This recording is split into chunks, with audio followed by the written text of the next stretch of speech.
కలలు కన్న ఇల్లు, నిన్నటి వరకు నవ్వులతో కలకల్లాడిన వాకిలి. కానీ తెల్లవారేసరికి ఆ ఇల్లే ఒక శ్మశానమైంది. నెల్లూరు జిల్లా సంగం మండలం దువ్వూరు గ్రామంలో జరిగిన ఆ దారుణం విన్న ప్రతి గుండెను పిండేస్తోంది. సమాజానికి అక్షరాలు నేర్పిన ఒక రిటైర్డ్ గురువు, ఆయన అర్ధాంగి, కంటికి రెప్పలా పెంచుకున్న కొడుకు, ముగ్గురు ఒకే గదిలో ఉరితాడుకు వేలాడుతూ నిర్జీవంగా పడి ఉన్న దృశ్యం స్థానికులను కన్నీరు మున్నీరు చేస్తోంది.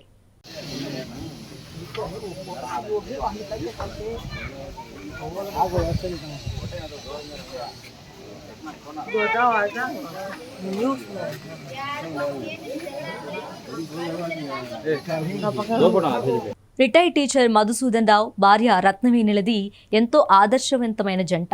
కడుపున సంతానం లేకపోయినా అనాథగా ఉన్న సాయి సుకృత్ను చిన్నప్పుడే తెచ్చుకొని గుండెలకు హత్తుకున్నారు. కన్న ప్రేమను పంచారు. ప్రయోజకుని చేయాలనుకున్నారు. కానీ ఆ కొడుకు జీవితంలో స్థిరపడలేకపోయాడు. మానసిక వేదనతో నలిగిపోతున్న కొడుకును చూసి ఆ కన్న తండ్రి గుండె ఎంతగా రోధించిందో. మన తర్వాత ఈ బిడ్డ ఏమైపోతాడన్న ఆరాటం, ఆవేదనే ఆ కుటుంబాన్ని ఈ ఘోర నిర్ణయం వైపు నెట్టేసిందా?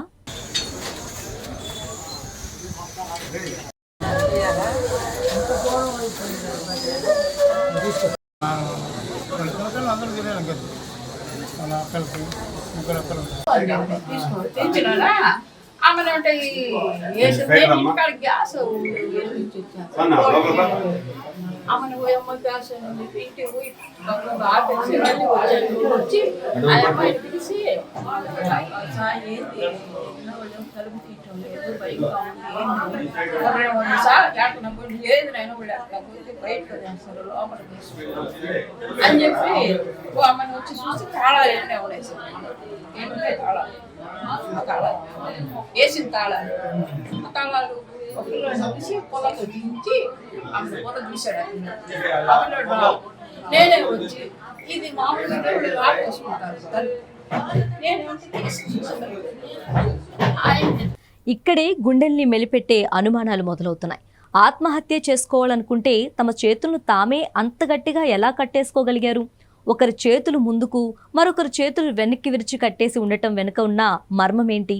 కొడుకు బాధను చూడలేక ఆ తల్లిదండ్రులే చేతులు కట్టేసి ఈ ఘాతుగానికి ఒడిగట్టారా? లేక అమాయకత్వాన్ని ఆసరాగా చేసుకొని ఆస్తుల కోసం ఎవరైనా పథకం ప్రకారం అంతమొందించి ఆత్మహత్యగా చిత్రీకరించారా? ఈ ప్రశ్నలన్నింటికీ సమాధానం వెతికే పనిలో పోలీసులున్నారు. సంగం మండలం దూరు గ్రామంలో ఒక రిటైర్డ్ టీచర్ మధుసూదన్ రావు గారు, వాళ్ళ భార్య రత్నావళి, అలాగే వాళ్ళ అబ్బాయి సాయి, ముగ్గురు కూడా నైట్ హ్యాంగ్ చేసుకొని, సూసైడ్ ఇంట్లోనే హ్యాంగ్ చేసుకొని చనిపోయారు. మాకు ఇన్ఫర్మేషన్ రావడంతో మేము రావటము ఇక్కడంతా కూడా చూసాము. ఒక సూసైడ్ నోట్ కూడా వాళ్ళు రాసుకున్నారు. మేము సైకలాజికల్గా కూడా, ఫిజికల్గా కానీ శక్తివంతులుగా లేము. అట్లానే మా కుమారుడు కూడా శక్తివంతుడిగా లేడు. ఫ్యూచర్లో ఎలా బతుకుతాం అనేది మాకు అర్థం కావట్లేదు. దాంతో మేము బిల్డింగ్తోనే చనిపోతున్నామని చెప్పి రాసి, వాళ్ళ ప్రాపర్టీస్ ఎవరెవరికి బంధువులు ఎవరెవరికి చెందాలి ఒక వీలునామాలాగా దాంట్లోనే రాసి ముగ్గురు కూడా సంతకాలు పెట్టున్నాయి. ఆ కేసు ఇన్వెస్టిగేషన్ చేస్తూ ఉన్నాము. ఫర్దర్గా ఏదైనా దర్యాప్తులో విషయాలు తెలిస్తే మీకు తెలియజేస్తాం. కారణం ఏదైనా ఒక నిండు కుటుంబం ఇలా శవాల దిబ్బగా మారిపోవటం ఆ ఊరిని కటిక చీకట్లోకి నెట్టేసింది. ఈ దారుణం విన్న ప్రతి ఒక్కరూ ముక్కున వేలేసుకుంటూ ఆ కన్న ప్రేమకు, ఆ కుటుంబ ఆఖరి ఆక్రందనకు కన్నీటి నివాళులర్పిస్తున్నారు.